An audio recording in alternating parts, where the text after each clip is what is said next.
he said, I got the fire put out. He got a glove off then. I went to fighting that fabric. It burned pretty fast, didn't it, here? But anyway, he got the fire put out, and he circled on around, came back in and touched down, you know. So the boys had a bunch of passengers already lined up. So he climbed out and just tried to act nonchalant, you know, and went around on the opposite side. He said he had to check all that over before he started taking any passengers or anything. And he checked the controls underneath the old Waco, you know, went on around, and he said, I couldn't see a thing that was going to bother, except that big hole in the bottom of that cockpit. He said, I hopped passengers till sundown. True story now from Jimmy Hazlett. Bless his heart. In 33 on the Bendix Trophy race. Well, now, let's see. We had two of those that I was in, not with the race itself, but General Doolittle, or Jimmy, he won the 1931. 31. Yeah, all right. And in the meantime, Jimmy had lost an engine, and had an engine failure with the Shell Traveler Mystery Ship, and turned around and taken off from Parks Air College there in St. Louis, and I guess rule of thumb, you don't turn around on the takeoff, but he did. He came back down through the hangars and done quite a little damage to the Traveler Mystery Ship, broke his nose, knocked him out, and so Jimmy Doolittle bought it from Shell, and it was without an airplane for the 51 races, Bendix and the Thompson Trophy and all that, and completely rebuilt it and remodeled it, but in a test flight over St. Louis, vibration set in, rebuilt now. It belonged to Doolittle himself. He had bought it from Shell. And Jimmy Doolittle just flipped it upside down and fell out, and it was just completely demolished and wiped out. But then Matty Laird had the Laird biplane, you know, Laird built this. So he made a deal with Jimmy Doolittle to take the Super Solution, Laird they called it, and race in it that year. And he did. And Jimmy Doolittle won the 1931 Bendix Trophy and set a new transcontinental speed record with the Laird. Got some pictures I'll show you in a little bit back there. But anyway, but then in the Thompson, of course, Jimmy Hazlett had no airplane. But anyway, in the Thompson race, the big one, he developed trouble with the Laird and got some smoke in the cockpit, and just had to drop out. And then we'll have to get on to the that'll be later. Next year, the 32 is when he hooked up with the famous GB airplane, that big super thing. But anyway, that's what happened to the Laird. If I could just back up a minute to the 1930 national races, and Speed Holman was flying a Laird biplane. Pretty sure I'm right. Frank Hawks was in it with just like the Shell plane with a Traveler Mystery Ship. And they put some tape on Frank Hawks' fuel cap, and it blew off and starved his engine, so he had to fall out. But Jimmy Hazlett was flying the Shell Traveler Mystery Ship. And this airplane that Speed Holman was flying was about 8 miles an hour faster than the Shell Traveler Mystery Ship. But for 18 laps, this Jimmy Hazlett was a flying old kid, boy. He hung on to that lead till about, there's 20 laps, close course. And on the last lap and a half, the old Speed finally took old Jimmy, and just by the way he cut the pylons, and superb flying is what it had to be. But this Speed Holman was one of the best as far as that goes, according to what I read, according to Jimmy Hazlett. But Jimmy won second that year, and Speed Holman won first. And then Speed got killed at Omaha air races. And Jimmy was sitting down watching Speed put on his part of the aerobatic, the show, you know. And Jimmy said that was the way he had the airplane trimmed. He was upside down making a pass, went right in the ground, flew it straight into the ground. Speed over. But then anyway, then getting on towards the towards the 32 races. Jimmy Doolittle took the Laird up to Wichita, Kansas, to an old boy named Swede Christopher up there, who was the founder of the old Swallow aircraft. and he before the races, and he wanted a retractable landing gear put on this Laird. And I later in my Wichita years got acquainted with Sweet Christopher. That's how I happened to know. I knew this from Shell, but I mean I got acquainted years later with this Sweet Christopher. And so he put the retractable landing gear on the Laird, and Mr. Doolittle went out there to get his airplane, and he got it, took it up for a test flight. Gear just come up, beautiful, perfect, but it never would come down. Never, no way. And he flew around up there until he burned up all his gasoline and just bellied it in, you know. Well, and there he was without an airplane. And so anyway, in 32 now we're talking about, 1932. So the Granville boys had built this GB Sportsters and all from Springfield, Massachusetts. Russell Boardman was their test pilot. Well, old Russell, he'd pile in with a GB, and he was all boogered up. So one of the Granvilles called Jimmy Doolittle out there with Shell and said they had their airplane but no pilot, and Jimmy told him that he was a pilot, but he didn't have any airplane. All the checking out the General did on this GB, and it killed a lot of pilots, that GB. Lowell Bales was one of them got killed in a GB. He went back to Springfield, Massachusetts and flew it to Cleveland, and that's when he done his research on that GB. And went out there and won that Thompson Trophy race. He lapped the whole field in 3 times around. And I read later that he said that he knew Russell Boardman would come right along and set a new record. But he won he set a new land plane speed record that France had about 10 years with this GB. Around 290, 291, 292, something like that. And flew it back to Springfield and told them they had a good airplane. That was his experiences of that famous GB airplane. Now, I'll give you a few quotes from that thing. Jimmy told me this personally at Hazlett, but I read this about Jimmy Doolittle. He said that, he would say this about that GB, it's just like throwing a saddle on an engine. You ever seen pictures of it, Joe? I don't think so. Anyway, we'll get to that. I've got a perfect picture of it. And Jimmy Hazlett said it was the only airplane that he ever had any dealings with that would try to turn around and chew off its own tail. It's the darndest looking thing you ever saw. Jacqueline Cochran was the only one of the women pilots. She was a millionaire, I mean a wealthy lady. Some of these stories from Mary Hazlett. She was, now Mary flew the other big airplanes, the Weedale Williams and some of those. But the GB, Jacqueline was the only one, I believe, of the ladies that ever flew the GB, and how she happened to fly, she bought one. She owned it. But then in 1932, Jimmy made a deal with Jimmy Weedale and the big plantation owner Williams. They got a museum in Patterson, Louisiana, the Weedale Williams manufacturing company. They were the famous Weedale Williams racers. So Jimmy got an old number 92 in 32, and Roscoe Turner had 44 in 1932, the Weedale Williams. All right, now this 44, again, was about 8 or 10 mile an hour faster than the 92 was.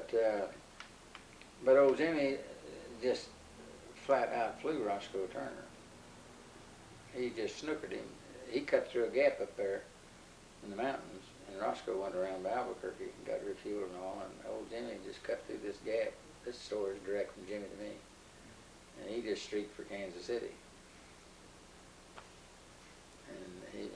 And I've got a picture, I'll tell you about this too a little later, of Jimmy and Roscoe eating breakfast in New York City at the end of this. And then they all flew on to Newark, Newark, New Jersey.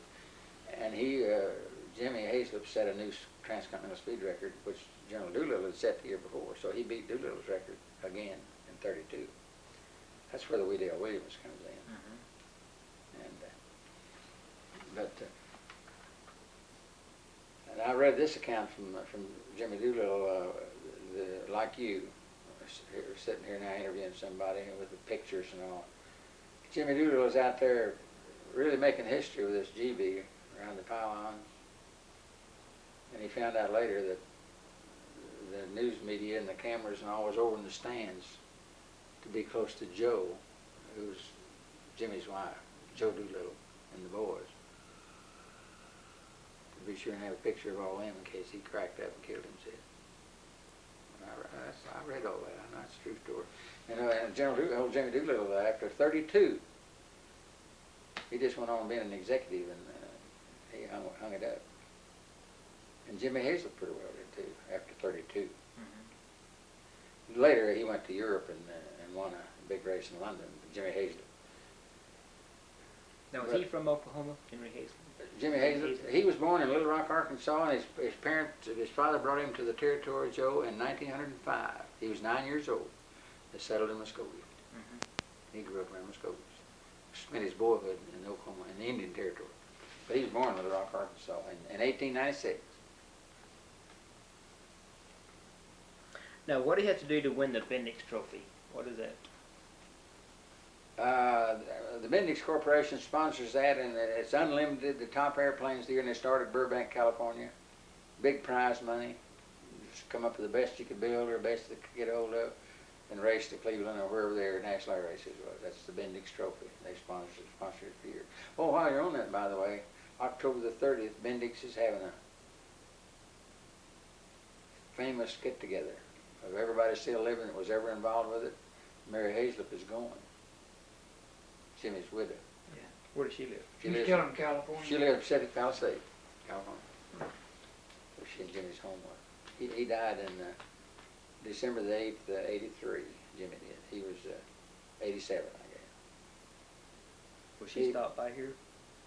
Is she going to stop by here? No, I probably, see, Jimmy was really my friend and tie. Of course, Mary was his wife, and kind of the way Jimmy was and all. Mary's just treated me like $1 million, but I didn't know her back in those years like I did Jimmy Hazlett. Mm-hmm. But he called me when he left the hospital in Santa Monica. And of course I knew he had leukemia or whatever that is, that blood disease, and they just kept him alive for the last 2 or 3 years by changing the blood, I guess. No, but he was just still pretty active. Come back to this big thing at Oklahoma City, him and Mary both. But he called me, Joe, the morning he left the hospital from Santa Monica. He said, well, I'm going home. He maintained his southern accent all those years, still talked with us. Southern accent, called me Corbin. He called me when he's going home that day. Well, I thought he's better, was going home. But he said, no, he said, there's no need to ride me anymore, Corbin. He said, they can't do no more, I'm just going home. He said, just wanted you to know I loved you. Tearjerker, boy. That was the last word I had. He come in one time during his Wichita stint I was telling you about, and I never got away from my love of flying. Still don't. I fly. Just last March, went down to see Bud and Fran in Houston. I just love to fly. I really do. If I can get to work up next year, to go anywhere. But I was up in Wichita, still in Wichita, and the bond drives were on, and they were building airplanes like there's no tomorrow. Roosevelt had kicked them all off. And I was just, after work, I was out to the Wichita airport, just watching the planes go on, kind of. Now, I hadn't seen Jimmy Hazlett since, I guess it'd be 33. But he'd left Shell in 36, this is another story, and introduced an airplane for Walter Beach in Europe, and took this airplane over on the Hindenburg, one of the successful crossings of the Hindenburg. Remember those little airships? Yep. But anyway, I saw this A-20 come in, Harry. Douglas A-20. That one had that high A-20s, and man, he come in. I'm standing here at a 90-degree view out there on the runway, Prettiest landing I ever saw in my life. I saw that, I said, man, that's a good-looking airplane. I just thought that, Taxied clear on around and taxied up one of the hangars and climbed out. Jimmy's a real short fellow, 5'6" or something like that, He climbed out of there with his parachute, and I'm 400, 500 yards from up here at the old fence, the old airport in Wichita, to that hangar down there. I just took one look. I said, my God, that's Jimmy Hazlett. And I waited till he got a nice rest and all, but the next morning I called him at the hotel. What I'm leading up to, I want to tell you the story he told me about that landing, how many hours they've got. I said, I want to ask you something. He said, I'll answer it if I can. I said, how many hours do you have to touch down an A-20 like I saw you touch that one down last night? I said, it looked to me like you just touched the runway, and that's why you get so many landings on tires. He went to laughing because I've always hubbub I'm laying on him, you know. But I'm telling the true story now from the pilot's viewpoint, what Jimmy told me. He said, oh, I'll tell you a little story about that, Corbin. He said, yeah, we can do that. He said, we've got such a feel for the airplanes. Just touch it and get the wheels to roll. Then settle in. You got about a 10-inch stroke there on those shots now. I said, you know, I'd have been off this point if you hadn't explained that to me. I said, that's the prettiest landing I ever saw in my life. Well, then I want to tell you one more of the Joe, about one time when Jimmy Doolittle was coming in the Blanca Skyrocket. He had a load of officials. I don't know who they were. I forget. He came out of St. Louis, and we got a call on out the warehouse and me to get my refueling truck out. But we had an old airport in Tulsa out on 51st Street. Today there's just a row of apartments all along there going to Memorial Park Cemetery, you know. But there was an old airport out there, grass runway, and they said it was Doolittle coming in the Blanca, and taking off at St. Louis, he blew a tire. So that's where I was. I pulled in there with the old building down at the south end, and called it an administration building. It's more of a shack than anything. I was sitting down there parked, and he comes down. I spotted him coming in, and I spotted him just about on the base leg, I guess, and he's coming in on the final, and I'm way down there on 51st Street, clear down, and he's on the grass. He come in and set that blanket down on one gear, and he rolled, and he rolled, and he rolled. When he dropped it down there, almost down to where I was, you know. So help me, it's been so many years ago now when this happened. But when he dropped this other wheel, I don't believe it spun around 20 degrees. That's all there was to that landing. Now I suppose there's pilots that do that forever, you know. But that's just one that I saw him do. They all climbed out and got the tire fixed. I refueled the blank and finished their business, and the next day went back to St. Louis.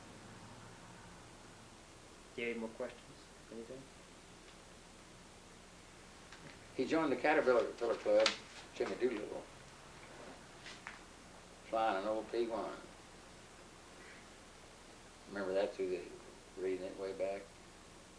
One of his pioneer friends in the 30s, and they were really good friends, went on and became a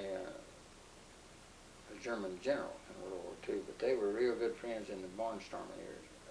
Ernst Udet, he was a general for Hitler and Gore and the whole layout. I mean, back in World War II, you know, he was a German in World War I, this Udet, famous French pilot.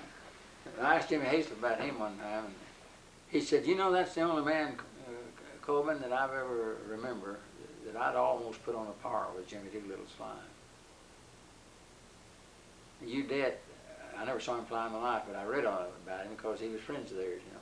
And he bought an American airplane, come over to get it at the factory, and came out to get it, and asked him where his airplane was, and they said it's up there, and Udet said, who's flying it? And he said, Jimmy Doolittle wanted to try it out. He said, get this so-and-so down. He said, he'll tear it up. Did you ever know Bill Lear? No, didn't know him either. Sure didn't. But anyway, back on this Udet for a minute. Jimmy Hazel went on and told me about this. He said he was unreal. That Udet was. He said he had a couple of stunts. He'd come in with a biplane they was using back in those years, dead stick, and he said he'd almost be down to the ground. He'd loop it and set it down. Udet. Then he had another one I read about several times. Had a couple of hooks on his wings. And I don't think that's too uncommon for him to come through and pick up something, a handkerchief or something.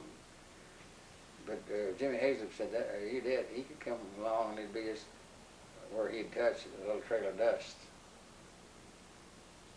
that close to the ground, and the same thing on the other side. Pretty hot shot pilots. They were all, it makes sense. Frank Tallman, that flew in so many movies, was a personal friend of all there. Jimmy Hazlett was a real good friend of Frank Tallman. A lot of the movies we've seen in Flight of the Phoenix and just all kinds of movies, this Frank Tallman was an early day one named Paul Mance. Well, Paul Mance got killed in making that movie, The Flight of the Phoenix. Jimmy Stewart made that. But he flew into a mountain out there and killed himself, this Tallman. Paul Mance had one of those old A-36s, origin of 51, the beginning of the 51. Jimmy told me about that. So until Jimmy died, Jimmy Hazlett, then he named his best pilot as alive today is Bob Hoover. Is Jimmy Doolittle still living? General Doolittle is, he sure is. He and Jimmy Hazlett were only 11 months apart, Joe. Jimmy Hazlett's birthday was January the 9th, and I'm pretty sure I remember this right. General Doolittle's birthday is December the 14th. They were just 11 months apart. And they were lifelong close friends since World War I. Where was he born, Jimmy Doolittle? Alaska. Grew up in California. Oh, and in his tour of South America back in the 20s, demonstrating the Curtiss plane. He demonstrated against a very famous German war ace of World War I. He was a colleague of Udet's and flew in this same Richthofen group. Baron von Richthofen. They went up and demonstrated together a mock air battle in South America. And when this German, Jimmy Doolittle forced him clear at the ground to land. And he had holes in those fabric-covered top wings, big as a wash tub where Jimmy's wheels had touched. True story, true story. What happened to the Udet? What happened to him? Hitler had him shot in Norway. He did. Well, I read it. They said a gun accident, but anybody that asked Jimmy, and he said, Hitler had him shot. That bunch of officers trying to get rid of Hitler, remember, back there. But the report was, I remember reading it in the paper, Ernst Udet, in a gun accident in Norway. He was a general. He ramrodded all those Stuka dive bombers and all that stuff in Poland and all that stuff. I remember one quote from Udet back before he died, before the United States got in the war. He was talking to a bunch of American newspaper men. And we weren't in it yet. He said, you Americans, he said, you've got two air forces. He said, you've got the United States Air Force and you've got Jimmy Doolittle. That's a quote from Udet. And they listed as recent as 1938. I read this, and Doolittle refused to go back because he felt like he was taking advantage of a friend. He had a tour of the German Air Force and everything else every time he went over there and visited Udet. You know, Udet would show him there all their air power and everything else. But it was getting too close to war, and Doolittle wouldn't go back and do it again. Yeah, I just see the name of General Doolittle, and I just never miss reading it. Not in 60 years, you know, just that much interest in me. Such a great, great fellow. Well, anything else? Anything else you can think of? Not that I think right now, no. I think that's a pretty good story about. Well, another good one is our last U.S. Marshal down there in the native Wichita Mountains where I grew up was old man Abernathy. Back in history, this is a matter of record. He was a rugged old boy, and he'd hunt coyotes with his bare hands. Capture them. Teddy Roosevelt was president. And this old man Abernathy's great nephew is a longtime friend of mine, Dale Abernathy, right here in Enid. And I had read this earlier back in the history years, but Dale verified it in later years when we got talking about it. So Teddy Roosevelt came out run the Secret Service crazy. The old railroad didn't go any further than Roosevelt, Oklahoma. It hadn't been extended on to Vernon, Texas, you know. So they had to go by horseback from Roosevelt to Snyder and on down to rural Abernathy, and he was going to take the credit for Roosevelt cow hunt. And it's always been interesting to me, just pictures those old Secret Service boys having to get on these old saddle horses, you know, and take off after this Roosevelt. And they went hunting and caught some cows. And I believe he was the last United States Marshal in the territory. Old man Abernathy. Then there's a lawyer, as long as we're in that area, there's a lawyer, Joe, in Snyder, Oklahoma today, would be a great nephew. There's an old judge came over from Texas in the pioneer years. Honorable man. His name was McLaury. He lived around Tipton or Frederick before the counties across there from Snyder and all that. And never talked about it at all at length, but I read up on this later on in later life. But back during those times, there was some western lore where they had it wound up pretty famous, a shootout in Tombstone, Arizona, the OK Corral shootout. Wyatt Earp, paperback novel fame, you know, Frontier Marshal and the whole ballgame. There's two brothers got killed in that thing. Their name is not McLaury. You read every history book you can find, and it's Frank and Tom McLaury, McLaury. That isn't their name at all. Their name is McLaury, Laury. There's a lawyer out in Snyder, and those two were brothers to the old judge. And he made a trip out there. I've heard my folks talk about that back in 1880. But the evidence just was not there, and he came back. But they're one of the young lawyers, that's his people. But it's McLaury, Laury. Just as a side note, I thought I'd throw in there, Joe. Well, I guess I could tell you about taking my grandson back down to my native county to visit. And the old Chief Lone Wolf was the last of the Kiowas, the last chief of the Kiowas. Mama Day, Chief Lone Wolf Mama Day. And his great-granddaughter lives out on the original allotment of Chief Lone Wolf. And she's highly educated, teaches over in schools at Anadarko. This is about 5 years ago. My grandson, he'd heard me talk about it. He said, I'd like to go down to visit the county where you was born, raised, and grew up. So I said, oh, that's a pleasure to me. So I got reservations at Course Mountain Lodge, and just the grandson and I went, and I just toured every crossroads and everything else down there. And on the way back in, I stopped by this home. Nice ranch-type brick home there now. We drove up in the yards, you know, and of course we was both well dressed. I just had on my old western type hat they wear in our country, and went up to the door and rang the bell, you know, and a distinguished looking old Indian lady with glasses on, you know, came to the door through the screen and said yes, something like that. And I told my grandson later on the way through Go headed east when they come out of there, I said, I bet she thought we was going to try to sell her a new roof for that home, but you know, he just had a ball, you know. Anyway, Ernestine Cawley is her name, and so I told her my name, and I said, I'm sorry to bother you in your home, Ernestine, but I said, I've got my grandson with me, and I said, I'm a native down here. So just about 5 miles right from where that is, west of Hobart on Elk Creek there, you could just see straight south about. Well, actually, our homestead from there would be about 20 miles. But I said, we lived in the county seat in later years, and I said, I just wanted to, if I could, I said, I knew him. We used to stop here from our old swimming hole in Elk Creek, and the old chief would tell us Indian stories. I wanted to show my grandson where the old brush arbor was. My grandson talked about that halfway home. He said, Grandfather, when you told her that, said that door flew open. We were there 2 hours. You talk about Indian folklore from the Kiowa history. That Ernestine Cawley out there, if you're ever interested in that approach to it, out on the old homestead.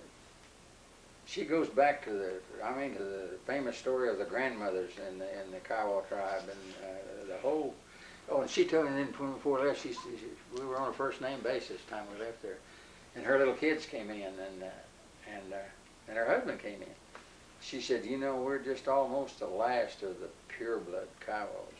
Said he's a pure blood and I'm a pure blood. Those little kids are pure blood. They intermarried, you know, with the Comanches and the Apaches and down over at Lawton.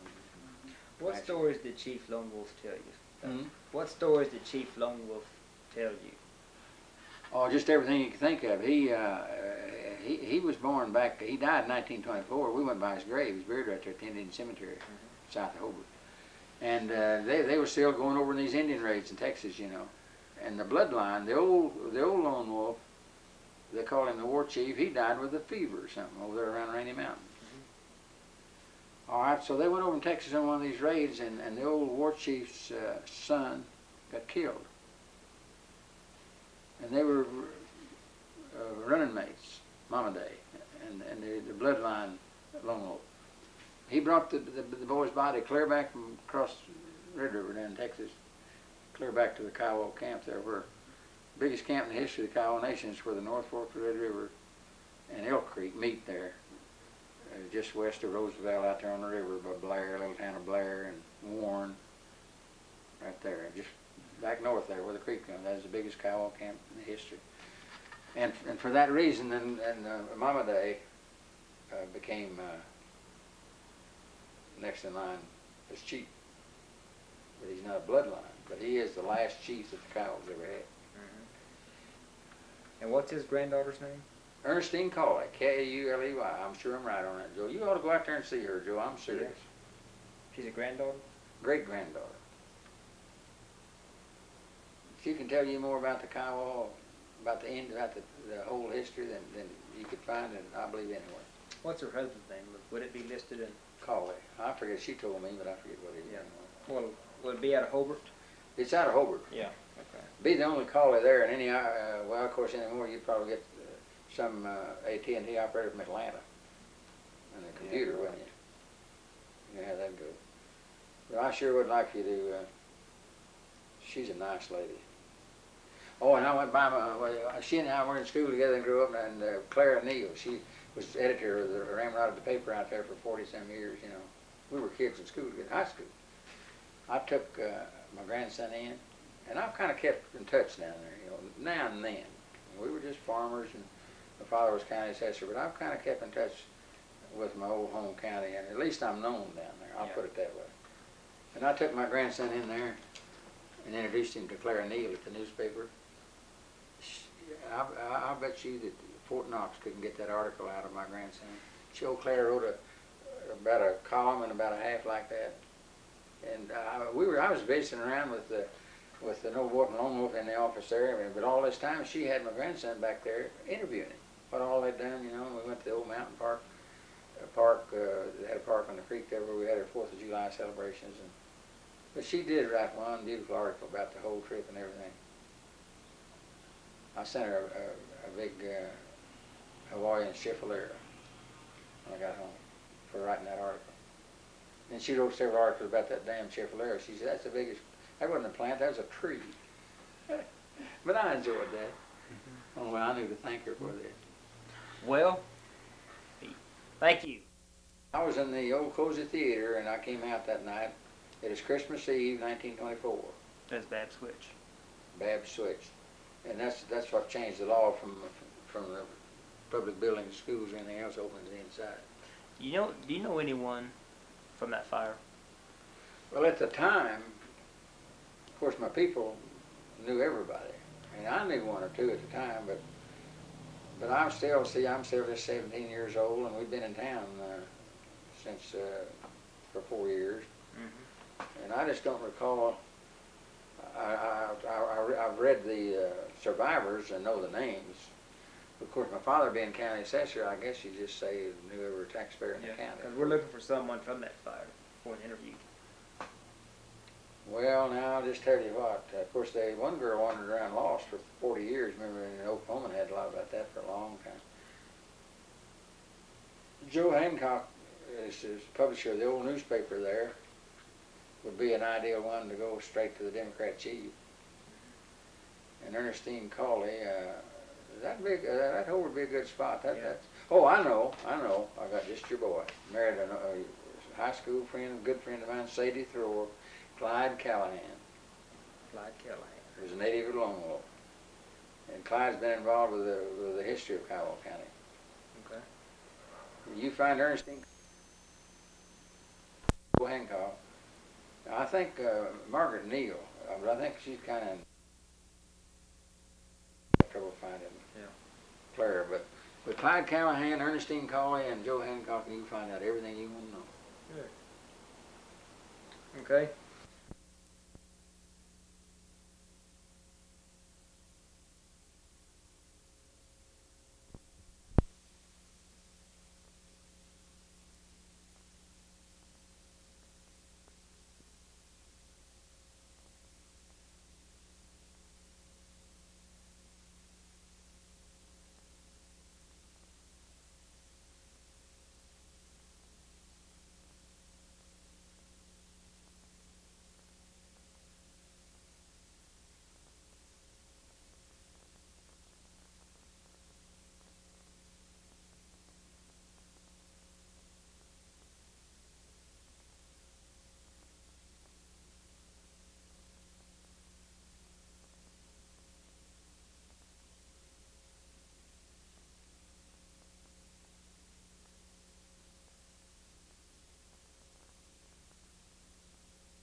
This is May 8th, 1985.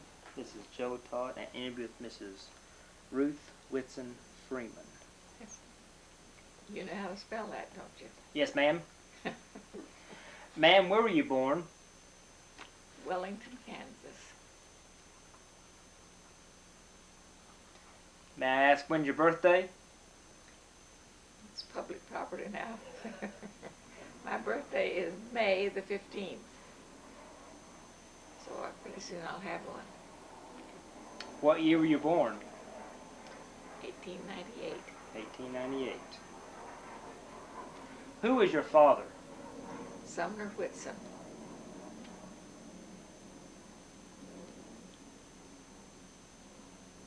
And your mother? Lula Whitson. She was Lula France Whitson. Where were your parents from? Well, my mothers were mostly from Illinois. I mean, the family was from Illinois. Mm-hmm. My father, they all were from Pennsylvania. When did your family come to Oklahoma?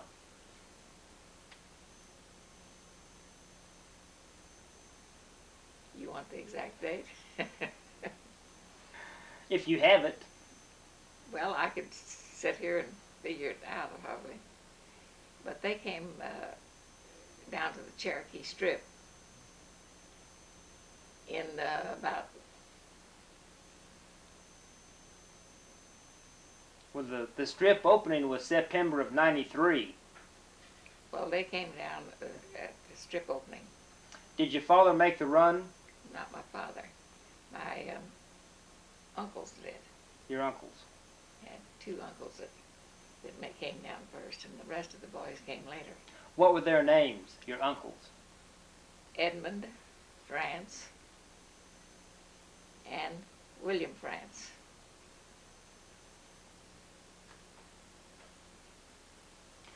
Did they talk about making the run? Did they tell you stories about the run? Oh, I've heard various stories all my life, but I don't have anything particular. Mm-hmm.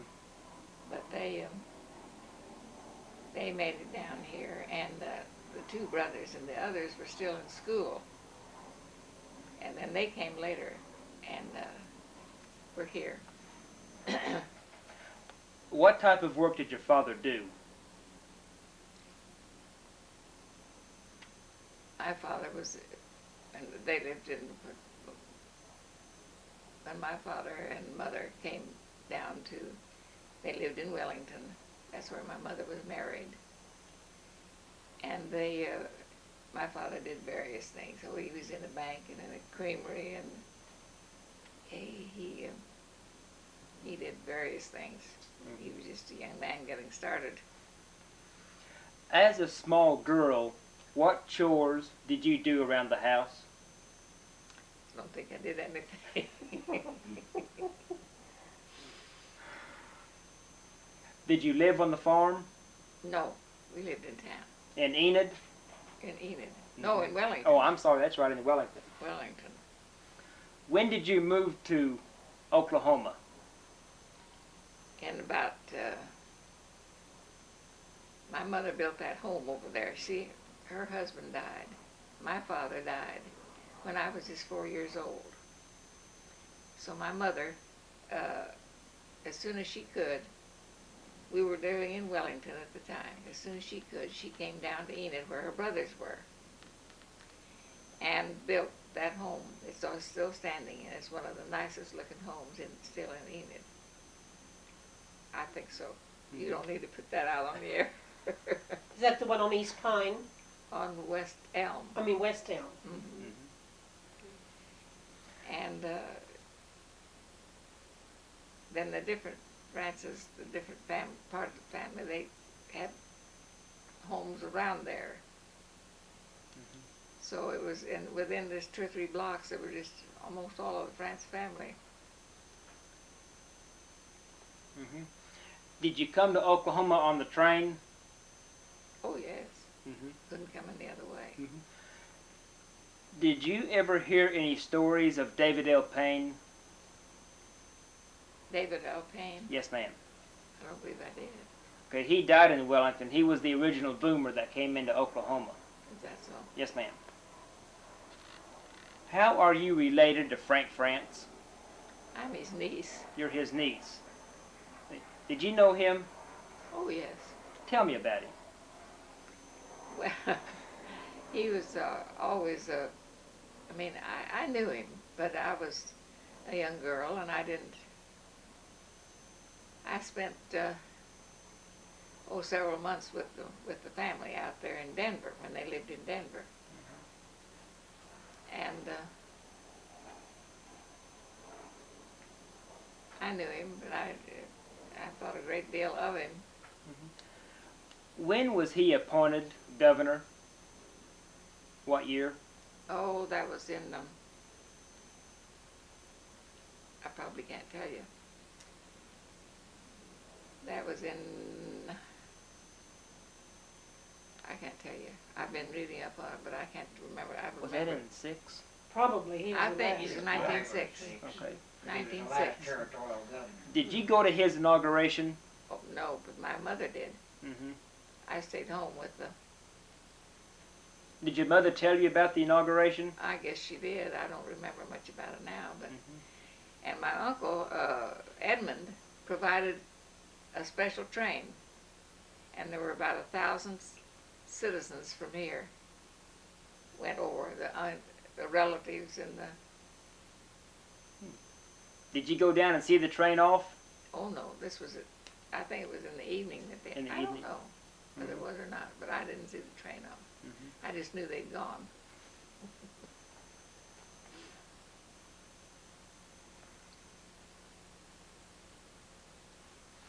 Did you visit your uncle while he was governor?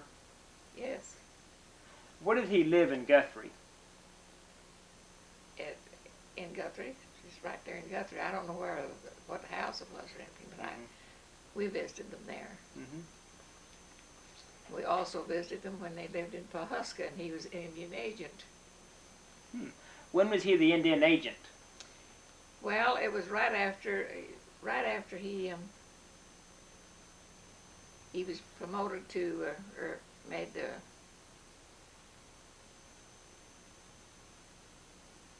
he was postmaster first, that was one of the first things that Roosevelt did. He appointed him postmaster. And as I understand that he did a lot for the post office. They said it was sort of badly run, or needed a lot of organization. This is in Pawhuska? No, that was in Enid. Oh, He was Enid, Enid okay. postmaster. Mm-hmm. And then when he was after he was postmaster, they commenced to have trouble in the Osage Indian tribe. So they wanted him to quit the postmaster job and take the job of being Indian agent, Osage Indian agent. And he didn't want to do that because he liked being the postmaster and he liked what he was accomplishing. But somebody came and talked to him and told him that the president wanted him to go over to and live in the Indian territory, or an Indian agent, be the Indian agent, and that there was no remuneration or anything in it for him, but that the president was very anxious for him to go. Of course, he just idolized Roosevelt. And he said, afterwards, he said, if there wasn't anything in it for me, but if he wants me to go, I'll go. And he did. He went to Pawhuska and lived for several years. Do you have any memories of the Osage Indians in Pawhuska? Oh, just in general, just seeing them. Mm-hmm. I didn't have any, but I know that at the time there were stories going around that a lot of times they were trying to improve their conditions over there, these Indian agents, and that so many of them that were in pretty nice, they built them nice homes, over there, and they'd get them built, and the Indians then would live outdoors in a tent and put their livestock in the house. That was some of the stories. Yeah.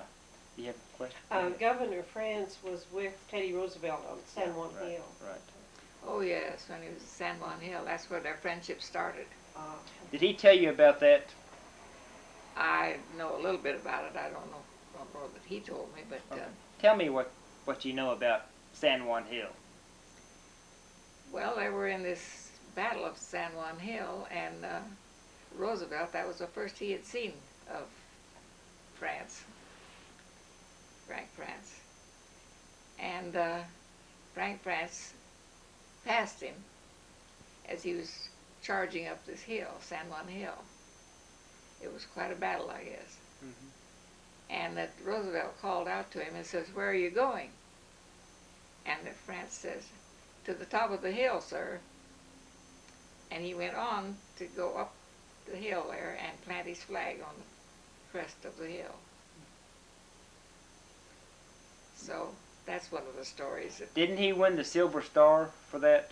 The Medal of Honor. The Medal of Honor. Yeah, Mm-hmm. it was sometime afterwards, so that they awarded it, but they presented him with that Mm-hmm. Medal of Honor.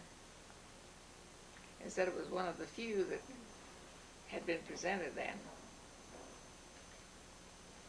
Did you ever meet Roosevelt?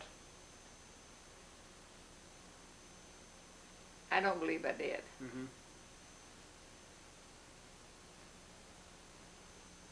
I was in San Antonio one time when he was there, but I don't think I ever met him. Mm-hmm. Where did you start to school? Where did I start to school? Yes, ma'am. Kenwood, Enid. Kenwood. Mm-hmm. That was right up there on Elm Street. I just had about a block to walk to school. How many students were in the school? Oh, I wouldn't know. Remember your teacher's name? Miss McGill. Miss McGill. She was the first. May McGill. McGill. She was the first teacher. How large was the building, the school building? Well, It was pretty large. It was pretty good. It's still standing, I think, over there. I don't know, maybe it is. I believe it is. Yeah, it is. It was right next to, they built Emerson, and it was a junior high then. Mhm.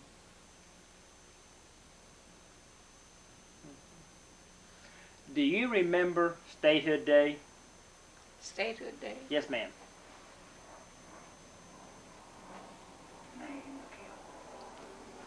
November 16th, 1907. I probably did. I was living here, but I don't. I don't know anything particular about it. Mm-hmm. But I used to go to school. See, the boulevard went right by our house,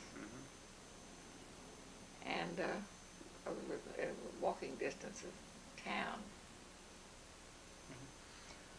Now, did your uncle run for governor at statehood? I think he did, Mm-hmm. but he was just territorial governor. Yeah. He wasn't elected first governor. Any idea why he lost the election? No. To Haskell. No. Did you go to his inauguration in Guthrie? When he was inaugurated to really governor? Yes, ma'am. 1907. No, Okay. I didn't. Mm-hmm.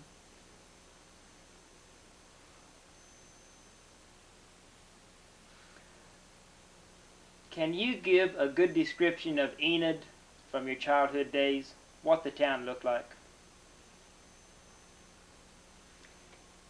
Well, the boulevard ran right by us, and when we had a gully washer rain, that was just a roaring, almost river down that.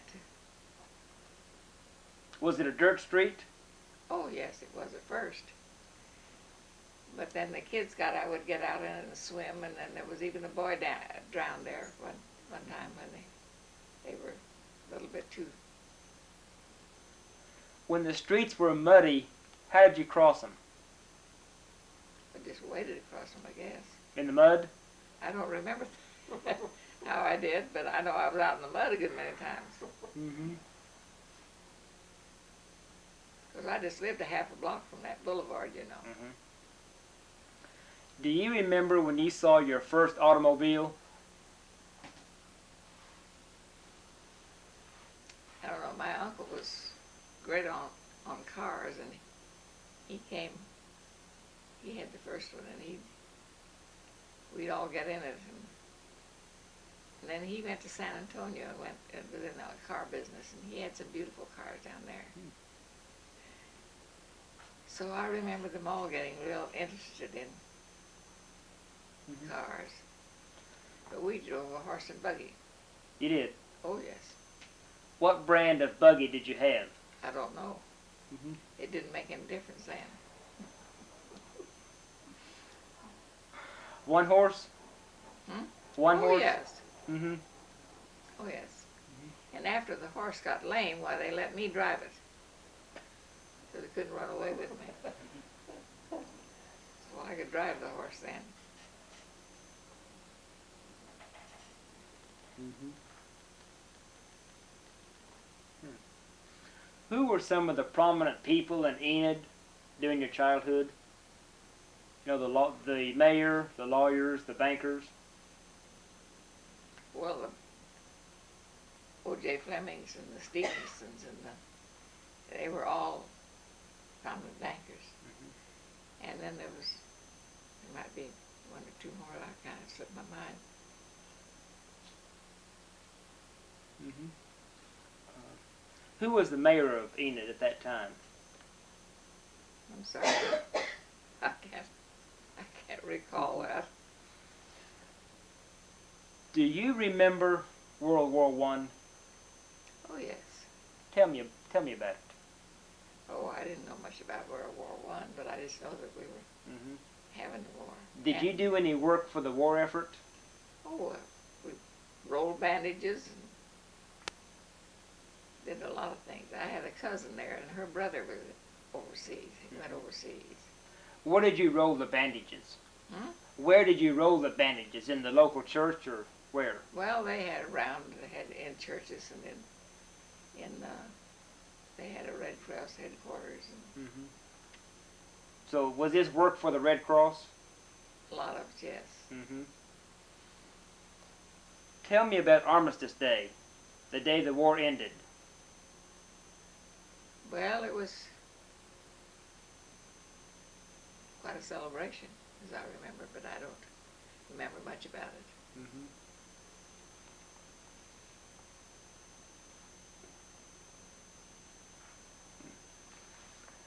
Were there many flappers here in Enid in the 1920s? Flappers? Yes, ma'am. I guess there were. What would you consider a flapper? Oh, I wouldn't know. Mm-hmm. I never had to define one. Mm-hmm. The 1930s. How did the Depression affect you and your family? Well, we had to watch it. Mm-hmm. Had to be careful. What year were you married? What year was I married? Yes, ma'am. I have to stop and think.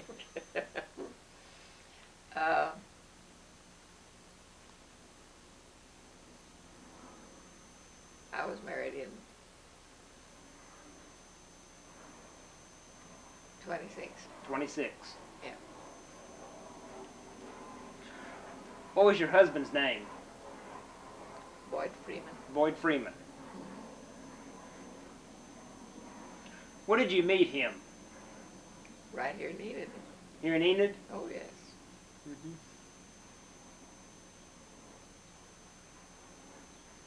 What kind of work did he do? He was in the farm machinery business. First was just hardware, and they had all kinds of hardware. And ended up where that he had McCormick Deering. Mm-hmm. How did the In fact, oh, I'm sorry. Go. the business is still here. Mm-hmm. How did the Depression affect the hardware business? The 1930s. Well, I suppose everybody was having a hard time, but Mm-hmm. I don't know of any special way. Do you know if many people around Enid went to California?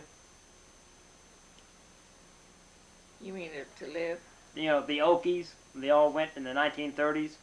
Oh, I remember hearing about the Okies a lot. Mm-hmm. But I didn't get there then. Mm-hmm. The dust storms. Oh, well, they all went through the dust storms. What does a dust storm look like when it's approaching? Well, it just looked like a dust storm approaching. It was just, you could hardly see sometimes. Mm-hmm. How long would a dust storm last? How many hours? I don't know. Mm-hmm. I just don't know. Mm-hmm. It would die out after a while, of course, but the intense dust would be just while there was a high wind.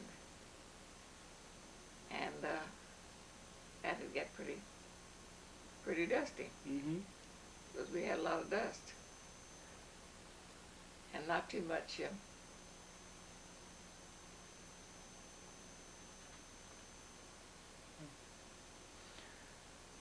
How did you keep the dust out of your house?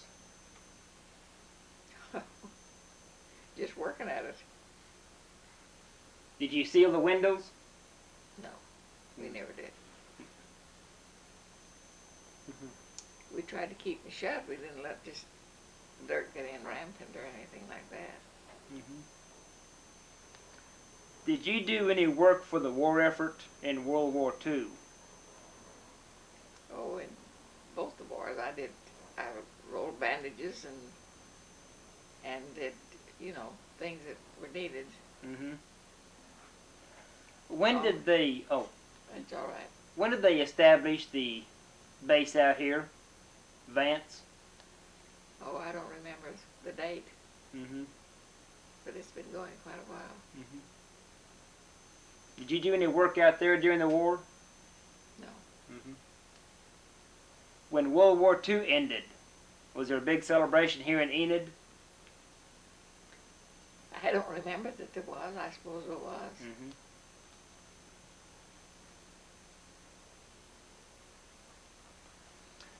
Fran, you have any?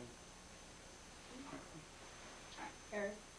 I have a couple of, did Edmund France have the brick plant? Yes. And when the first streets were paved in Enid, some of those were brick from Mr. France's brick plant at that time. In fact, a lot of them. I expect so. I know East Main and around where different places. Yeah. I know I had an uncle that was Will Stegeman was in business with him at one time later years. Is that right? But I know that a number of the streets around were paved as brick at that time. And they also had the France boys had a pretty famous baseball team at one time, Oh, yes. a long time ago. Well, Arnold France went to Harvard, and he was known there as Home Run France. And then Walter France managed I think it was the St. Louis Cardinals, wasn't it? I think so I at think one so. time. And also, several of the France boys were instrumental in some of the railroads getting in this area. Oh, yes. The Edmund France was very interested in the railroads getting in. And they didn't, at first, the railroads they weren't going to stop in Enid. They'd just sail right by. And you had to go to North Enid to catch the train. And they always said that Edmund France, Uncle Edmund, had a part in that because they tricked them so they had to stop at Enid. They sawed the trestle down, didn't they? Yeah, I guess that's right. The trestle down. Yes, they with the train traveled over right to the south part of Enid along that area there. They stowed the supports out from under the track. Stop the train. Well, I think I know that happened, but I don't believe there were any bad injuries in that. No. There wasn't anything. It was just they just had to stop. That was the purpose of it, is to get the trains to stop in Enid, wasn't it? Well, they finally got the job done. And they didn't have a post office for a while in North Enid, and they had to come to Enid, the people from North Enid to Enid for the post office. Originally, North Enid had a post office, but later on they didn't. But I can remember a lot of things, because I knew Edmund France and Mont France when I was a boy. Yeah. But my father was Gus Stegeman, and he was With what? Gus Stegeman, Oh, yeah. and I remember the name. my mother was Emma Schroeder. They were from North Enid. Yeah. Marie, you were speaking of O.J. Flemings that lived on West Pine. Oh, yes. That was Had right the up my Enid neighborhood. Bank and Trust. That was my neighborhood. And Letsons lived right to the east side of them. Yeah. And, And Minton's Live, right, and Minton's. right on the other side. And Ed lived on the south side, Yeah. Ed Fleming. Yes. I can remember a lot of that time back. I had an aunt that worked for O.J. Fleming's for years, Marie. Oh, yes. Remember Marie? I remember That was my Marie. aunt. Oh, was that so? That was my aunt. Yes. It's a lot of years ago. Oh, yeah. I could tell quite a few things about that time too. Well, I bet you could, and it's they've been trying to preserve some of those old homes, Right. but they didn't start. I thought it's too bad the Fleming home was torn Oh, down did they? because it was an unusual home. It was a beautiful home. Hmm. And Mrs. Fleming had one of the first electric cars, Oh, yes. and I know my aunt used to say when Mrs. Fleming would come in after driving it, she would have to hook the batteries up to a charger. Yeah. I expect When was that. this? Oh, this was in the 1920s probably. Early 1920s, I imagine. Mm-hmm. Very early. Yeah.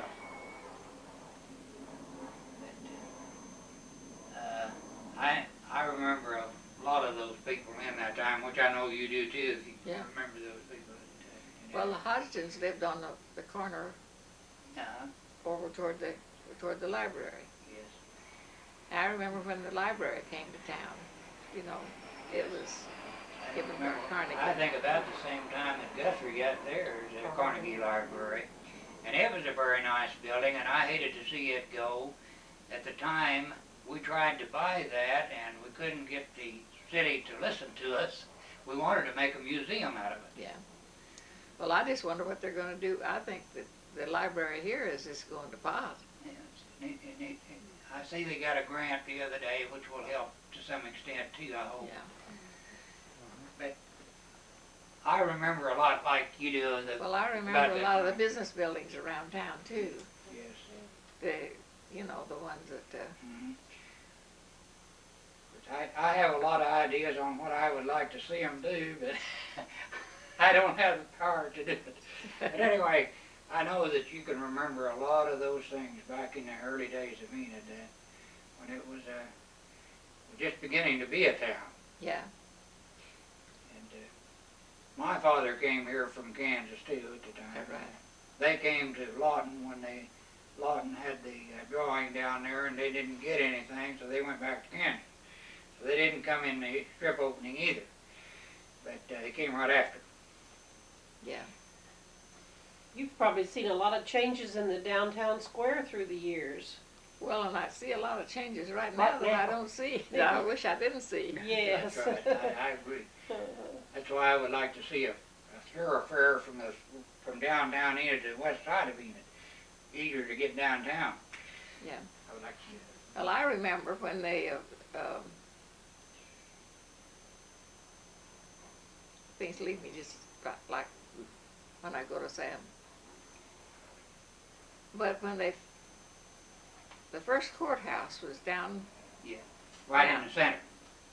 and they had it right in the center. They were getting Uh-huh. ready to build another courthouse, Right. and they were going to build it in the same place. Right. And the citizens just got busy and objected. Right. So they finally built it the way it is now, the post office on one side and the courthouse. Yeah. And And- opened up Broadway between. Yeah. And that ended the square. Well, what they wanted was this you'd be able to go to the end of the Broadway on the west and drive clear through to Phillips University. You remember the streetcars when they Oh. went, where all they went? They went out by the cemetery, and then they went out by Phillips. And they came out to the streetcar barn. Yeah. You remember all those? And when they had Chautauqua. Yes, I went to that, and I remember that. Tell me about the Chautauqua. Well, it was quite a deal. And the streetcar company built that place out there. The car barn was out there, the streetcar barn. And they had nice buildings, refreshment stands, and they had a big dance hall out there that was well built. It was a nice dance hall. Mhm. And people, even after the electricity went, they couldn't get electricity anymore, people would give dances out there. Where was this? What part of town? Clear out here at the West. west. Mm-hmm. It was along about, Where Oklahoma Floral is, about in that area. yeah, Yes, it was in that- about in that. Which part of Chautauqua did you like best? Oh, I like most anything. I always liked music. And they had good artists here too. They had They're good very things. good. Mhm. Very good at the time. The Same best. way as the theater. Mhm. People won't believe that we had a theater here. Oh, what was the name of the Lowen. In the Lowen Theater? Was really a beautiful little theater. And then they had outdoor stock companies, and they what they did, they knocked the back of the stage out and extended it so that in the summer they Have it the open. had the open air. Do you remember when the DAR brought Madam Schumann Heinck and Oh, John yes. Philip Sousa to town? I remember that. Tell me about those. Oh, we had good artists here.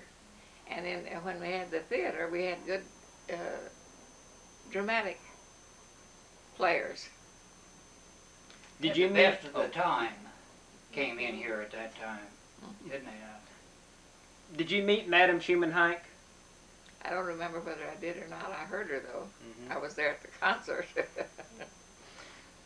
I was beginning to get interested in music. And Did you go listen to Sousa and his band? Sousa? Yes, ma'am. Oh yeah, I heard everything that came. Did William Jennings Bryan come to speak at the Chautauqua? He may have. I don't remember whether he did or not. My uncle was a fan of his. Anything William Jennings Bryan did was right. And later on, we had the Lyceums. Of Oh course, yeah. a lot of the, I remember the Russian Cossack chorus. And somebody came to town and we were going to have a home talent. And everybody was in it. I was in the music club, so we were there and in the chorus, and everybody was in it. And they had somebody from out of town that directed it. And he didn't have any time sense. But I remember I went to the thing, and Mother thought I'd never get home because I think it was about 2 o'clock in the morning before the thing was over. It was the Chimes of Normandy. They gave the Chimes of Normandy.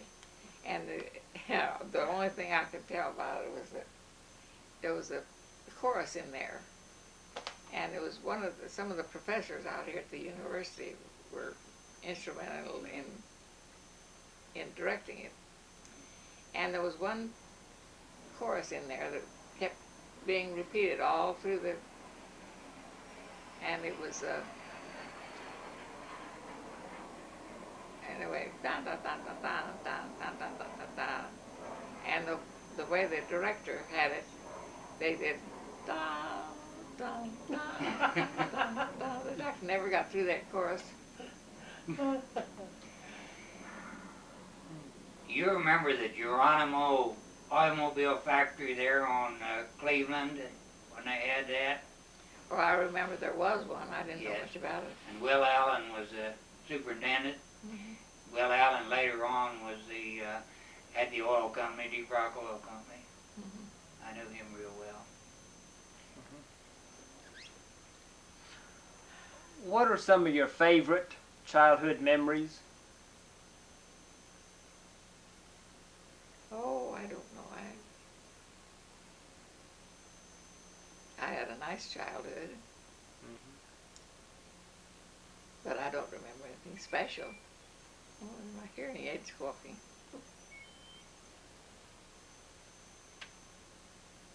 I was wondering how they celebrated Christmases back then. Yeah. How they celebrated? I'll tell you how I celebrated one time.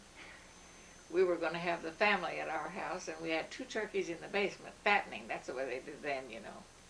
And it was alive. There were 2 live turkeys in our basement, waiting for it. And the whole family, all of Fran's family, was going to come.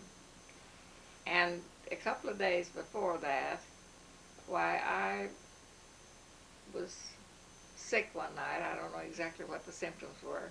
And my sister was too, but her symptoms were different. Well, the next morning, Mother called the doctor, and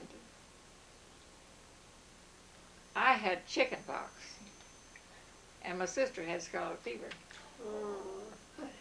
So we were quarantined. Then they quarantined. I don't think they do anymore now. But we were quarantined, and the family was slated to come to our house for dinner. Well, somebody else had to take the turkeys over at their house. And we were so quarantined that the postman couldn't come up and even leave a letter.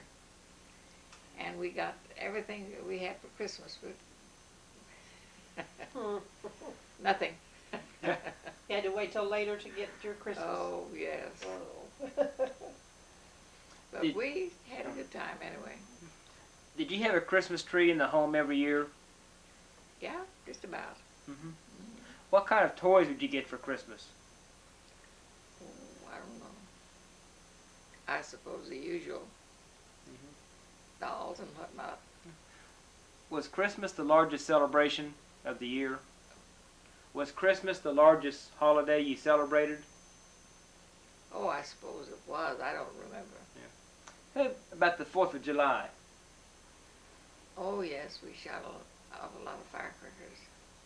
And I remember I got one of my torpedoes, or what it was, didn't go off. And I went and got the hammer. I got this. And it just blasted right in my ear, and I couldn't hear for days. And I was scared to tell anybody. So I just went around deaf as a post for a few days. Finally got all right. Mm-hmm. Any more questions? Yeah. Do you remember Wild Horse Park out west of town where they used to go out there a long time ago? I remember the car barns out there. They used to have those way out there. Yes. And sometimes just for a ride in the evening, we'd drive out to the car barns. You remember Helms Lake? Oh, yes. Yeah, that was a favorite place for a lot of years. Remember Dr. Helms? I don't remember. I never knew him well, but I remember there was a Dr. Helms that started that out there. That was kind of a favorite place for a number of Oh, years. yes. That, in fact, that was the place we went on the 4th of July. Oh, yeah. Did you ever used to get water from the Government Springs Park? the Oh, mineral yes. water? For an early morning walk down there and drink a glass of water and come home walking. Well, Yes, That I was a used beautiful place in those days. Yes, it was. What was the name of it? Government Springs Park, right behind us, is 5 mineral springs. Right east of the museum. Yeah. Is that why they settled the town here, because of the springs? Well, probably one good reason because of the water, yeah.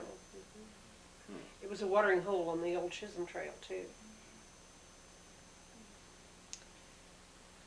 But I didn't remember very much. I didn't go down there except we had family picnics down there, of course.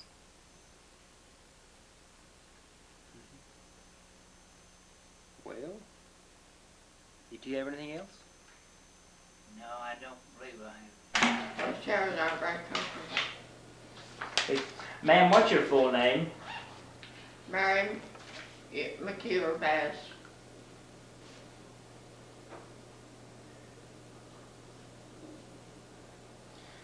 This is May 8th, 1985. This is Joe Todd, an interview with Mrs. Mary McKeever Bass. Ma'am, where were you born? I was born here in Enid, And when's your birthday? September the 5th. I was born in 1903, if you want to know. I'm not sensitive about it. 1903. Who was your father? Who is my father? Yes, ma'am. H.G. McKeever. And your mother? Todd Hebron McKeever. I'm sorry? Todd Hebron. Hebron. Where were your folks from? Kansas, both of them. For different places. When did they come to Oklahoma? My mother came right after the run in October 1893, but my father didn't come until January 1900. Why did they, well, of course your mother came down for the run. Why did your father come to Oklahoma? Well, it was a new country, and he was starting a business of his own, and he thought it would be a good place. What kind of work did he do? He was a lawyer. We still have a McKeever law firm, you know. Mm-hmm. My brother died 3 months ago, but his son is in it. Mm-hmm. As a small girl, what chores did you do around the house? What's yours? Yes, ma'am. Well, anything that a kid does, run to the grocery store, do errands, go to the neighbors to borrow things. They were always borrowing something in those days. People were friendlier. What type of house did you live in? What type of house? Yes, ma'am. At first I lived in a cottage. Then I lived in a 2-story house that's still standing on West Pine.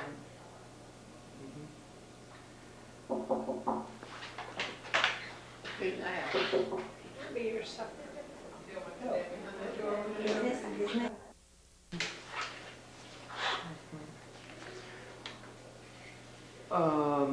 In your childhood, did you have a well at the house?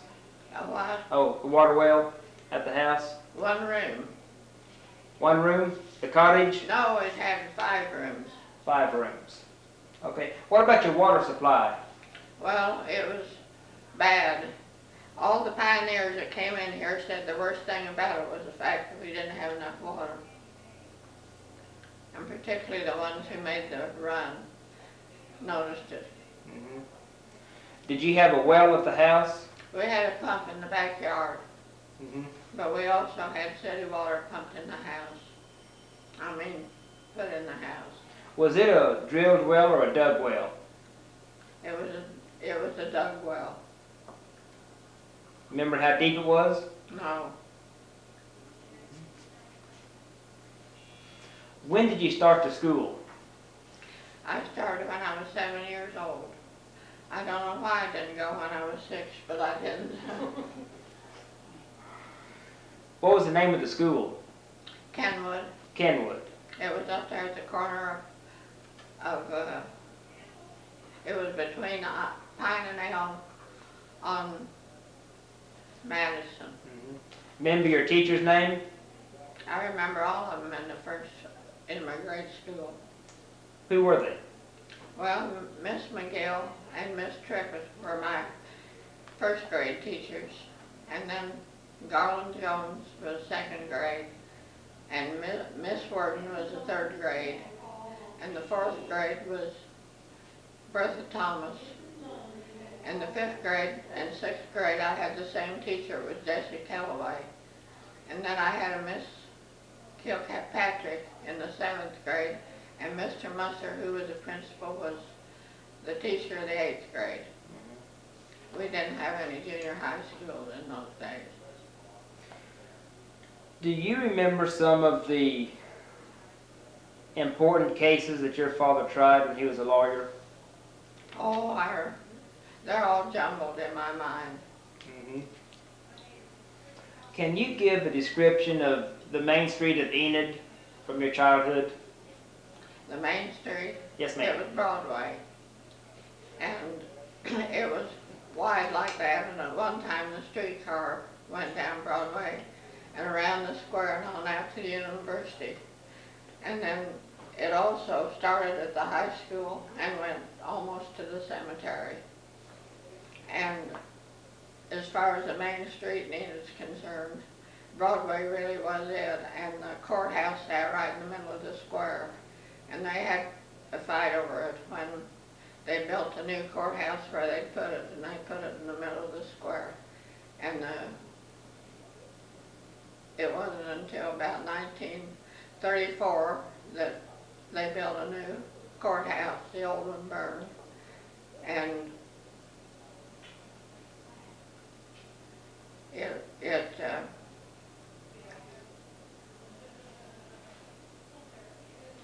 I was trying to think. It was in 1934, and they had quite a fight over that, but anyway, they were separated, and the courthouse on one side and the post office on the other. And that Broadway went clear out to Phillips University. And it and Main and Randolph were the only 3 streets that were paved on that direction. Has Enid always been the county seat? Yes.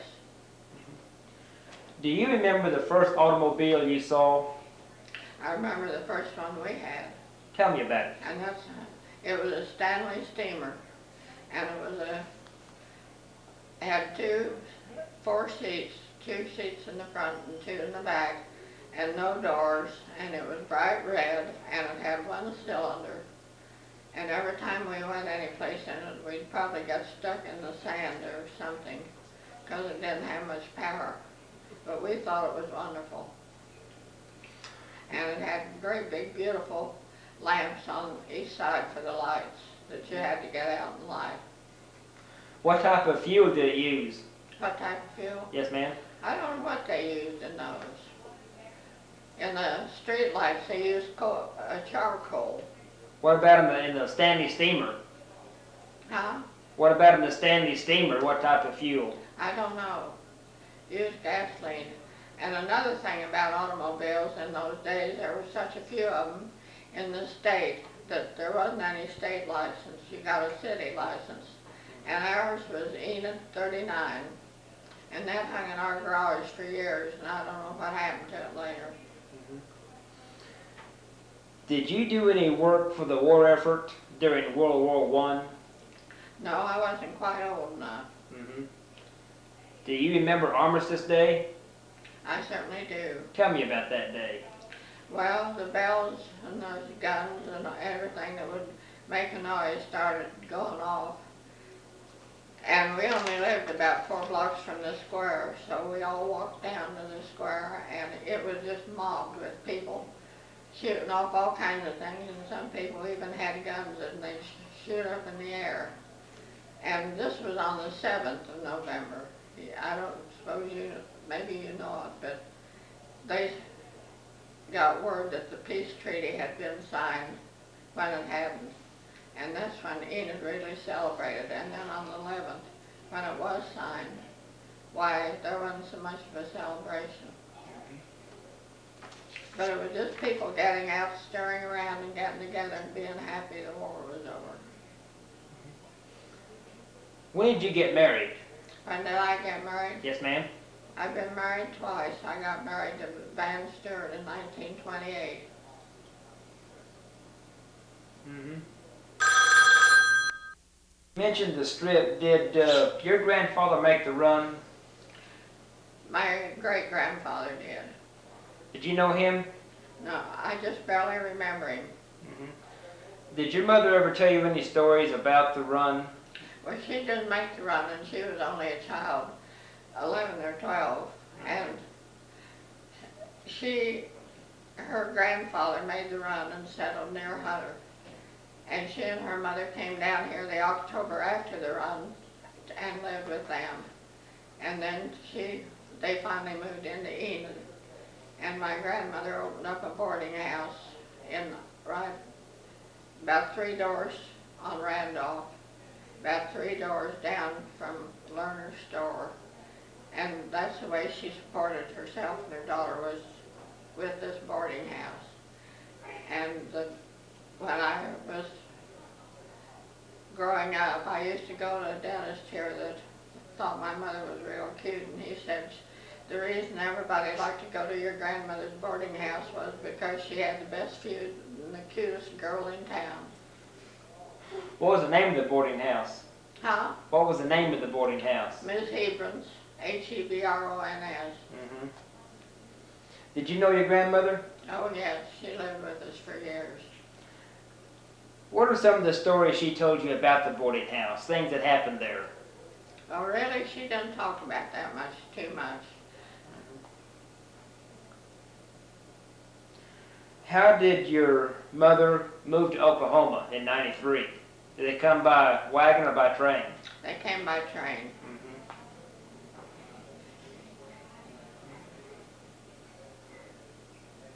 In the early 20s, were there many flappers here in Enid? Flappers? Yes, ma'am. Oh yes. What's a flapper? A flapper? Yes, ma'am. Well, you think of an irresponsible girl with short skirts and having a good time. And bobbed hair, I think that's when they first started bobbing hair too. Did you bob your hair?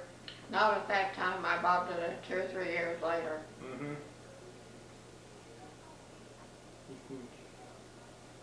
How did the Depression of the 1930s affect you and your family? Well, it affected everybody because no one had anything. The bottom just went out of everything. And if these young people now think they're going through a depression, they don't know what it is, because there wasn't any government help, and each city took care of their own poor. And I belonged to the junior welfare, which was I was one of the charter members. And it was a organization that took care of poor people. And we had a building up there on North Independence that was an old fire station. And they used to come down there and get clothing. And we made suits for the schools and in that building, and the fire department delivered it for us. Mm-hmm. You made soup for the schools. Were there soup lines in Enid? No, I don't remember any soup lines. Mm-hmm. Later on, the Garfield County asked the junior welfare if they would distribute the county food. And so we did, and John Spaulding was to be in charge of the men of the family and take them out and make them work so much according to the number in their family, and it depended on how much food they got. And we did that one winter, for 2 winters I guess, and we gave out the food at the convention hall, and it was twice a week I think we did it, and it was all free as far, I'm trying to say there were no paid help. It was all done free by the girls that volunteered. Mm-hmm. And we were doing that when the WPA came in, and they just threw our rolls aside. Everybody that we had had on our rolls, we had personally investigated. And that's one reason why I never was for the WPA, because they didn't even know the people they were giving food to. A lot of people, just like they do now, got food they didn't deserve. Mm-hmm. Did you do any work for the CCC program? No. Okay. When did that WPA program start? When did what? When did they start that WPA program? WPA? Yeah. As soon as Franklin Roosevelt was sworn in. Mm-hmm. So the program you had was just a local program then? No, it wasn't local. When he took over, it took it away from the local people. Mm. Okay. What kind of work did your husband do? My husband? Yes, ma'am. Well, Dad was a lawyer, that husband. Mm-hmm. And then I was married to Clarence Bass, and he was one of the owners of the D.C. Bass Construction Company. Mm-hmm. Mm. Did you do any work for the war effort in World War II? Yes. What'd you do? I worked with the Red Cross, and I investigated for them. You, what'd you investigate? Well, families that would call, they want some this, or they want to go somewhere, or go that. And I went out and found out for sure about it. And then I reported it to the woman in the office. Mm-hmm. Was there a big celebration here at the end of World War II? You mean when it was over? Yes, ma'am. Well, not like when the World War I was over. Mm-hmm. People were happy about it, but it wasn't like World War I. Yeah. Did you do any work out here at the air base during the war? No. Mm-hmm. You two have any? Is Bob Berry your nephew? Yes. Yes, I understand. He's not He back. is running the Bass Construction Company now. Yes, he is. We didn't have any children. And Heine had this one grandson. His only son was killed in the war, in the Battle of the Bulge. And this grandson, Bob Berry, took over when Clarence and Heine died. They died just 3 months apart. I remember, he had quite a collection of Civil War papers. Heine did. Heine He did. was a Civil War buff. Yes, I had talked to him at one time about him. I had some too. Mr. McKeever, he was a lawyer. That was your father, wasn't it? Yes. He was my father's lawyer. My father came from Kansas City. Oh, did he? Yes. Whereabouts? They came from Hope, a little old town, Mount Hope? no, it was Hope, it was northeast, it was the southeast of Salina. Oh, A little town where the Eisenhowers lived before they moved to Abilene. Texas, and then they moved back from Texas to Abilene, Kansas, which is about 30 miles southeast or northeast of Hope. yeah.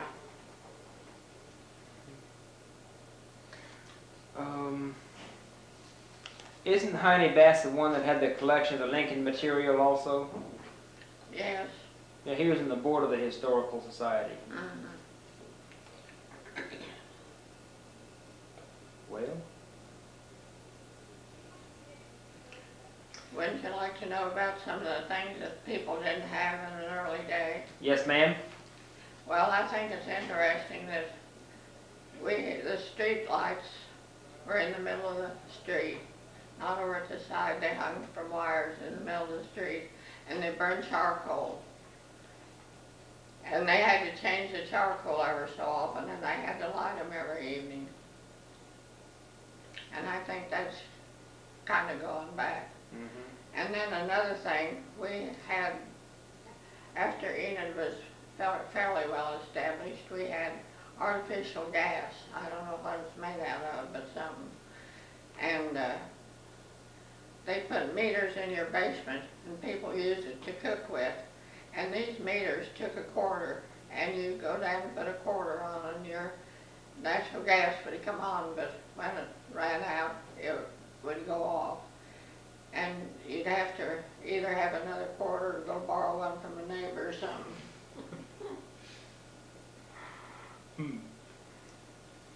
And then finally we got natural gas, and it was cheaper than everybody put in their homes.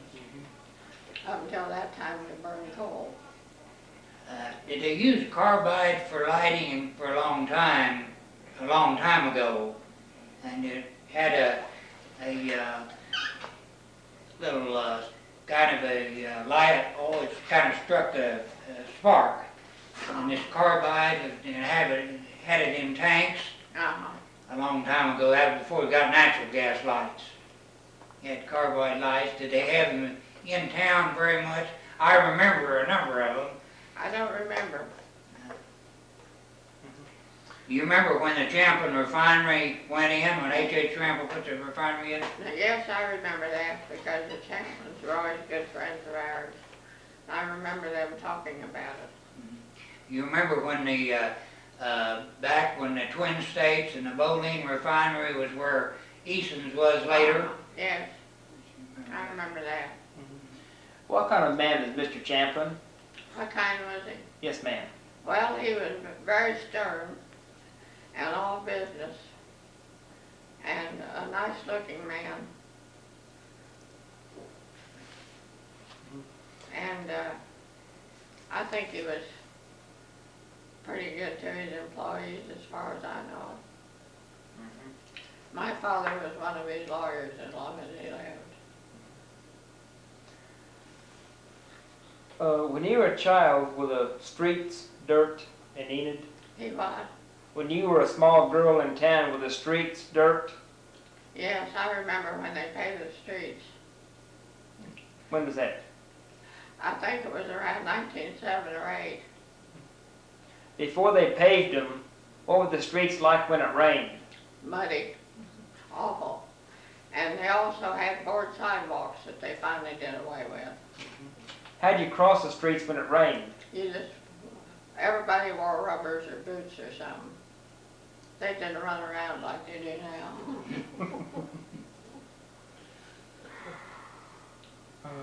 The Harry McKeever that did the interviews for KCRC that we have now, what relation was that to you? He's my brother. Your brother did that, and he's the one that just recently passed away? No, it was to my younger brother, Douglas. Oh, okay.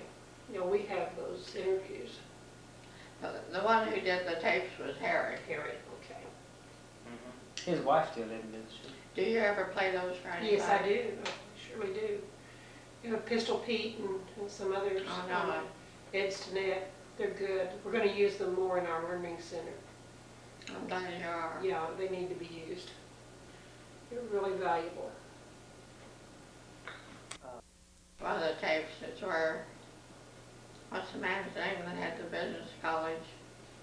George, Yeah, Professor Cherokee. George tells in one of the tapes that Harry was asked by the museum committee to start gathering things for a museum.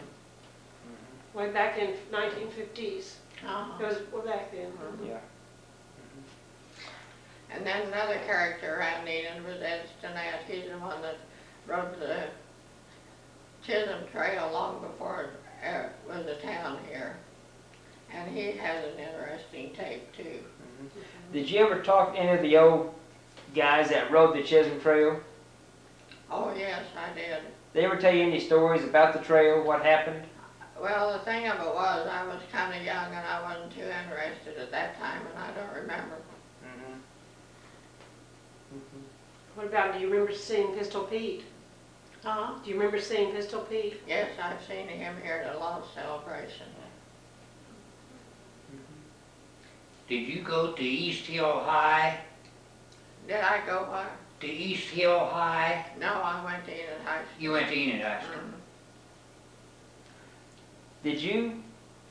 Did you know Pistol Pete very well, No, Frank Eaton? no. What did you do for entertainment? Oh, they played, you mean the children, the girls? Or as you were growing up? As I was growing up, we used to play black man's buff and skate and play jacks and chase each other around the block and get in fights. We did just natural kids, whatever came along. What kind of mischief did you get into as kids? What kind of message? Mischief. Oh, well, I never got in very much mischief. So, but what the kids would do would be knock things out like the street lights with rocks and that sort of thing. How did you celebrate your early Christmases? Just like we do now. Not so elaborate, but the same way. And I think at that time everybody had a service at their church on Christmas Eve. What about Halloween? Halloween, Yes, ma'am. it was the same way as it is now. Was Christmas the biggest holiday of the year? Well, it was to the children at least. Another big day was Decoration Day, because so many old timers are buried out here in this cemetery, and the streetcar ran within 6 blocks of the cemetery, and people could get out there and they go and take their lunch and their flowers and stay all day, because people from all over the county would come and put flowers on their ancestors' graves. And it was a sort of a holiday for everybody renewed acquaintances.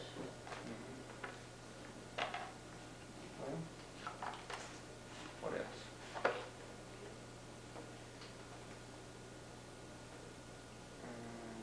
That cemetery started down in the Kisner Edition on Wabash. And then when they decided, I don't know, a few years later they decided to move it, and that's where we got the gate from. At the museum, it's from the old cemetery. I think I was misleading on that. I mean, we got the gate from the cemetery we have The now. new one. Did they dig up some of the bodies when they moved it? No, it was on the entrance. Oh, yeah. Well, you have anything else? Uh, Well, can you think of anything else you want to talk about? Well, I think one thing that was interesting was the way children used to dress. We had so many petticoats we could hardly get around. And the little girls always wore bloomers. And the little boys wore dresses that kind of looked like men or girls' clothes, but they weren't. They had pants to them, and then they had a tunic thing that came down to almost their knees with a belt on them. That was their dress-up clothes. And their play clothes were just plain heavy wool pants and a shirt. Well, I want to thank you. Huh? I want to thank you for the interview. Well, I don't know whether it's very good or not, but anyway, that's what Yes, ma'am. what are you gonna do with these? It's going to go to the Oklahoma Historical Society, and a copy will be kept here in Enid at the museum. Oh, good. Okay. Oh, another thing I want to tell you. At the, you know where the Oxford Hotel used to be? No. Well, it's on that lot, right a block north of the First National Northeast Bank. corner of the school. Okay. Yes, ma'am. I know where that is. And when it opened, it was quite a hotel. And people really dressed up when they went there to dinner, and they had colored waiters and all such things as we used to see. And then finally, they had at the time it was built, they built an opera house on the back of it. And they used to bring in musical shows and plays, and people attended them, and I can remember that we always went, and we had a box. And I thought that was the greatest thing I'd ever seen. I even remember one of the shows I saw. What was that? It was Pink Lady, and the main song in it was You Need Sympathy. And then they had the play Mutt and Jeff one time, which was fashioned after the cartoon Mutt and Jeff. Those are the only two I remember the name of. Did they have saloons here in Enid before statehood? Did they what? Did they have saloons here in Enid before statehood? Yes. What did they do with all the whiskey and beer when we became a state? What they do when it became a state? Yeah. Well, they had a celebration, and there are 21 saloons around the square the day the statehood came in. And it was in the Constitution, you know, that for 20 years Oklahoma couldn't sell liquor. And my father was county attorney, so he had to close those 21 saloons that day. And everybody in town was mad at him. And he went home at night, and there were 2 or 3 fellows sitting on the front steps waiting for him to come home. And Mother was scared to death some of them would knock him out, but they never did. He talked them out of it. What did they do with all the whiskey? I don't know. I suppose they poured it down drains.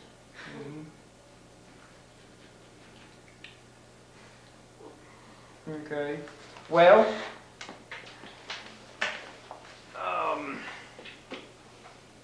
did you ever go to the Chautauqua? Yes, every summer. And do you know where do you live here in Enid? No, ma'am. Well, anyway, where the Oakwood addition is now, do they call it that or what? Oakwood? Yes. Out where Tommy Dillingham lives. Uh-huh. Well, that was where they used to have Chautauquas. And the streetcar went within about 2 blocks of it, and we used to ride the streetcar out. And the mothers would go out in the morning and take the children. They had a wading pool that we waded in. And they'd take our lunch, and then they'd take enough for supper. And the husbands would come out at night, and we'd go to Chautauqua, all of us. And we did that for several years. And then finally, they did away with that park. I don't know why they did. And they tried to have the Chautauqua at the Government Springs Park, but that was never very popular. And finally, it just dwindled away and didn't come here. What part of Chautauqua did you like the best? Which part? Yes, ma'am. Well, I liked all of it. When I was a little kid, I didn't like the speakers, but I liked the music and all that sort of thing, and comedians that would come. What does the word Chautauqua mean? Huh? What does the word Chautauqua mean? I don't know. It's named after a town in New York. Isn't that right? Pardon? Isn't Chautauqua named after a town in New York? I I think it is. I believe it is. I believe it. They have But a school like actually, that. the meaning of it, I don't know. I think it has a meaning, but I'm not sure what it is. Sounds to me like it might be an Indian name. Mhm. I know after the Chautauquas, then they had the Lyceums. Yes, I got to go to those. I was a little too young about the time of the Chautauquas, but the Lyceums, I remember those going to yeah, that. they took the place. Yes. Do you remember any of the early day Cherokee Strip celebrations and what they did at that time? Well, they used to have a parade and people really joined in. Everybody dressed up and they decorated their, when they first started, they still had horse and buggies. And people decorated their horse and buggies and dressed up and rode in them around the square. And then finally later on, we had pageants at the convention hall where they portrayed the Cherokee Strip on the stage, the running of it. And it was just a parade like you'd see anywhere else. Well, But the thing of it is, everybody took part in it. Of course, they were closer to it than people are now. They were the people that actually made the run, Uh-huh. and they were. Do you remember the Ku Klux Klan when they used to have the parades at night? I certainly do. My father was against it, and he fought it all the time. And there was a druggist here in town who was for it. And my dad used to go in there every morning and get him a cigar and tease this druggist about being a Klansman. And he told Daddy if he didn't quit talking, that he could get taken out and tarred and feathered. And Daddy said, well, you're not going to do that to me. You're afraid to. You don't have enough nerve. You've got, all you pick on is poor souls that don't have anybody behind them. And that was about the truth. They took 2 or 3 fellows out here and tarred and feathered them, and they met on the hill back at the university several miles. I remember. And then one Saturday night, all the lights went off around the square. And that was in the days when everybody went down to the square on Saturday night. And we didn't know what happened for a little while, but the Ku Klux Klan had turned off the lights and taken the flag down off of the courthouse, which was in the middle of the square. And so a lawyer here who had been in the Spanish-American War, Winfield Scott, and he wasn't very young either, he climbed clear to the top of that courthouse and the flagpole and put the flag back up, and finally they got those lights turned back on. Winfield Scott used to live out on North Independence. That's right. I know his house. I knew him a long time ago when I was younger. What's your name? Harry Stegeman. Stegeman. Staterman.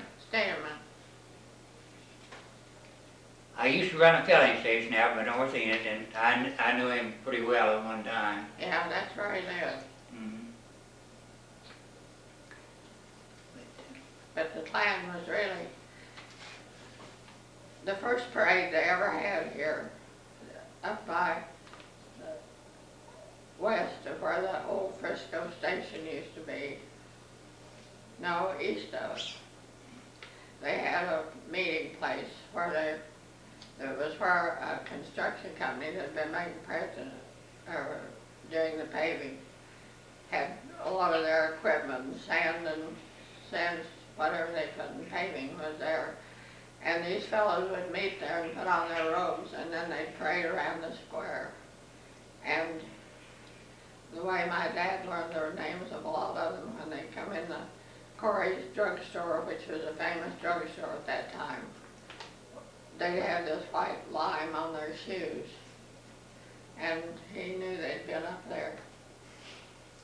You remember when the American Legion Post building was in the north part of the square, right in the center? Uh-huh. And John Spaulding was in charge of it? Yeah, that's Yes. right. And you remember when they used to have there at the bandstand, and they'd have the bands play Yes, on I different remember occasions, holidays and such as that? that. I remember all that. Yes. I think another thing that's interesting, I think this was in one of the journals or something, the house on Gary that is west of that education building and that school is closed up. There's a gray house there, and it has the room built onto it that there was the registration office for the strip. Everybody had to register, you know. And I didn't know that for a long time, but I think Stella Rockwell ran that down. Oh, is that house still there? They moved the house from the square. I have some good news about that. What? The people that own that have donated it to the Heritage League. Oh, well, good. It's the old land office, the original one, and they've gone in, Albert Wheeler and some others, and the roof is intact. The other roof is built 3 feet higher, so the roof is even still like it was, and the walls, and they're gonna donate Well, it. good. I'm glad to They know can take it that. off the house, or Yeah, it's, another house is just built around it. I mean, it's just the old where's it land gonna be office. put? Where's it gonna- Well, on the museum grounds for a little while till we, Oh, that's good. you know, till they can find a place for it. But this man just gave it to them, because that house, the great house, is scheduled to be torn down. I know. Mhm. Another interesting thing was we were supposedly had John Wilkes Booth here in Enid, but I never did believe it was John Wilkes Booth myself. And the undertaker who embalmed him kept him. Nobody wanted him, and he had a room in the back of his undertaking shop, and it had a little closet sort of in it. And the closet, the front of it was really curtains. And he set John Wilkes Booth on a chair in that closet, and I used to, with my friends, we'd go in the back door and open that curtain and look at him sitting there. And all the new kids who came to town, first thing we'd do would take them down to see John Wilkes Booth. Do you remember when Dolly Douthit shot Mr. Corey? I don't remember that one, but I know when he shot the courthouse up. Yes.